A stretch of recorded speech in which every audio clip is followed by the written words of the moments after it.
Welcome to Even Lowered Expectations, episode 9. This episode is such a turning point because Francisco's dreams really get crushed. Mm-hmm. It starts really good, and we think he's gonna be able to maybe come with representation from that meeting, and of course, it doesn't happen. Yep. Like usual. So I think it's a turning point from him. And after this, we have episode 10 when he decides, let's do it. You've had a lot of experience doing comedy work, Mm-hmm. a lot of like sketches and skits. So how did you bring that experience to directing an episode in a series?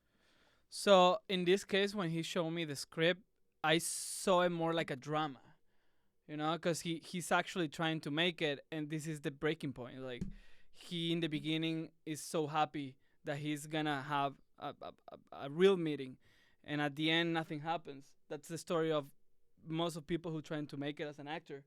And yeah, we always have to find the comedy out of our misery, because that's what it make it. That's what it make us to keep going.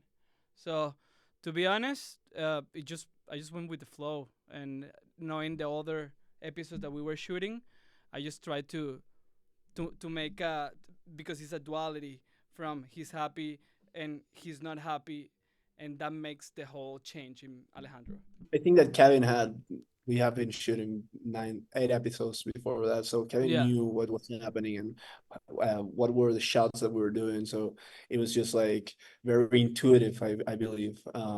When he was, this is my shot list. So it was like, yeah, this is perfect.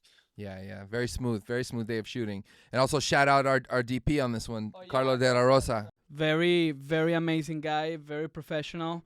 I told him we actually were looking for a DP. We didn't have anything certain. So I remember being with Alejandro in a prop store looking for some stuff for that episode, and we still didn't have a DP. So I talked to Rosas, and he liked the script.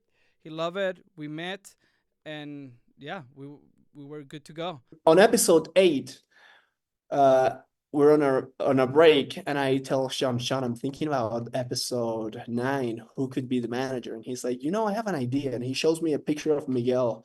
And I was like, this is exactly the guy that I have in my mind.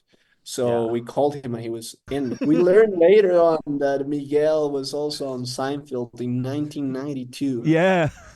So that was crazy, because we learned that, and we were looking at the episode where he was in, and he says to Kramer, I like that jacket. And he says to me, I like the accent. So 31 years after, he said a line very similar to the line that he gave to Kramer, and that makes me feel amazing. That is so fun. ¡Tú me conoces! ¡Tú me conoces! "Tú me conoces" was a line that a friend of mine in college called Diego Stelli, he used to joke with me saying, when I'm like 50, I'll be your manager, and I'll have these deep boys, and I'll be smoking cigarettes, and I'll call you, and I'll be like, Alejandro, I book you a new show. And I'll be like, really? What show? And he'll be like, the newest one. "Tú me conoces!" that would be like his phrase after something was good. Like, you know me, man. Like, so I was like, let's just bring that to this episode. I think it's a perfect line for the manager and Vincent to have in common, like a little joke. It was fantastic. Yeah, it went pretty good. Thank you, Kevin, for this episode, man. It was a pleasure to be in this project with all of you guys. Cheers. For real. Cheers. And director, fuck yeah. Cheers. All right, we're getting closer to the end, folks. Oh my Keep God. watching. Stay with us. This has been Even Lowered Expectations, episode 9. And get ready for 10. 10's coming at you soon. Pretty. Bye. ¡Tú me conoces!